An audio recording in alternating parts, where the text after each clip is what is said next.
Hey everybody, welcome back. My name is Abby. I'm with Fitness is Medicine. Today we're going to do another great strength training workout you can do in your home. Small amount of equipment, small area, and easy to follow directions. Come into these workouts warmed up and ready to move. 5 to 10 minutes of a cardio workout just to get that heart rate up a little bit, get your muscles and joints warmed up and ready for movement, and your mindset ready for movement. Okay, today we're going to need a resistance band, maybe a little heavier if you have one. Medium to lighter weight of dumbbells. A step, if you've got like a nice cardio step or even just the bottom stair of your staircase. And then a kettlebell or a dumbbell if you would like. And then a small playground ball or a couple throw pillows, something like that, and then a fit ball. So that's it. It's just some small equipment that you might already have around your home. We're going to start with a lat pull. And sometimes, most people don't have a lat. So your lats are your big muscles here, your latissimus dorsi.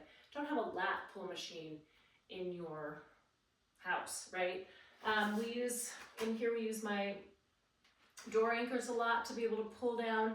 And if you don't have something like that, or you really are struggling with how to work those back muscles like that, this is another way to do it. So what you can do is stand with a good wide base of support and take that band overhead. You're going to hold on to it like this. And what you're going to do is pull down like this with one hand while you stabilize with the other. So you're working the same muscles you would as if you were pulling down like this with a bar, with a lat pull, but you're alternating, working those muscles in your back. Keep your shoulders down, so you don't want to be up here. Shoulders down, pulling down, alternating like this. So you're still working those muscles in your back. It may not be as strong as a lat pull down machine, but this is an effective way to do this at home. Let's do 2 more on each side. Tummy nice and tight, and rest. Okay, good. Next we're going to do a step up. So 1 foot, I want you to just put 1 foot up on that step. So this can kind of be a great way to isolate your quads and glutes. I want to go up and then back down. So if you're standing at the bottom stair on your staircase, you can just go up and down for good posture. And then if you are hanging onto a weight, just hang onto a weight in one side so that if you do lose your balance, you've got one hand to help you on that railing or near something sturdy.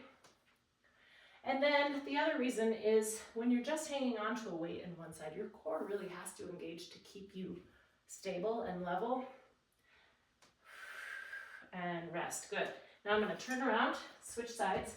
And the reason I'm turning around is so that I have the opposite side ready for being able to hang on. So I'm switching that weight. If you're not using a weight, you don't need to turn around. Or, if you're on your staircase at home and you've got railings on either side, it doesn't matter. Obviously you're not going to turn around because you're trying to go up and down on that stair. 4. And I'm just using a regular step stool here because I don't have one of those cardio steps here. I do have one at my gym. But you don't have to use anything fancy for a good workout. And rest. Good. I'm going to put my weight over here out of my way. Remember to use good form when you're picking up and putting away your weights. Okay, next we're going to use our dumbbells. Again, use good form, picking them up. We're going to do lateral raises. So I want you to stand with a good base of support. So a little bit staggered forward and back, side to side, wide. And then we're going to lift those weights out to the side. So when you lift a weight out to the side, really connect through your core. And then also don't go past the height of your shoulder. It's common for people to want to be like, whew, but then also you're using some momentum and you want to be able to control that weight. That will make you stronger. Breathing. So take a breath before you start and then breathe out on that resistance. And if you have a trouble and you can't figure it out, which way you're breathing. As long as you're breathing, that's the most important part. Don't hold your breath while you're lifting weights. Okay, I'm gonna put these out of my way again, so I do not have something in my way. Okay, next we're gonna do fire hydrants. So down on your hands and knees. Now I want your hands directly beneath your shoulders, knees directly beneath your hips. I want you to keep your back flat. We're gonna lift one leg out to the side. You wanna imagine that you have a teacup on your back and you do not want to spill it. So instead of being like this, which is I think a common way to want to do those, we want to be overachievers. We want to get the most out of that exercise. Small is better for this one. It isolates those glutes better. 9 and 10. Now, importantly, keep your head in line with the rest of your spine. So you're looking straight down at the floor. You're not looking up and you're not looking down on what your leg is doing. Your leg will do what it's doing. Small range of motion. When in doubt, go smaller. And you should really feel this right back in here in your hips. And rest. Good. Okay, next we're going to sit on, I'm gonna sit on my ball, and I have my balance discs here and a small ball. You can use throw pillows, you can use whatever. I'm gonna put one between my knees, and then I'm gonna put my ball between my hands. And what we're gonna do is we're gonna squeeze your knees and we're gonna squeeze your arms. Squeezing your arms works your pecs a little bit. Squeezing your knees, you're working your adductors, so a little more pelvic stability. And then when you squeeze both, you're getting some extra core. So you just wanna squeeze them good, like a good firm squeeze, not super hard. You're controlling the squeeze here. Breathing. Hold it for 2 or 3 seconds. Keep those shoulders down away from your ears. 2 more. And rest. Good.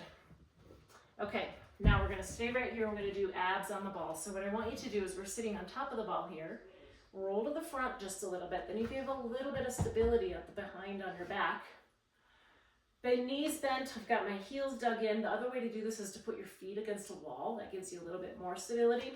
Now I want your hands across your shoulders or even down here to start. Your back stays nice and tall. I want you to lean back and then only come up a little ways. So you're gonna stay in this small range of motion. Breathing, keeping your chest tall. You're staying in this small range of motion, keeping those abs engaged. When you come up all the way or you go lay all the way back, they get to relax a little.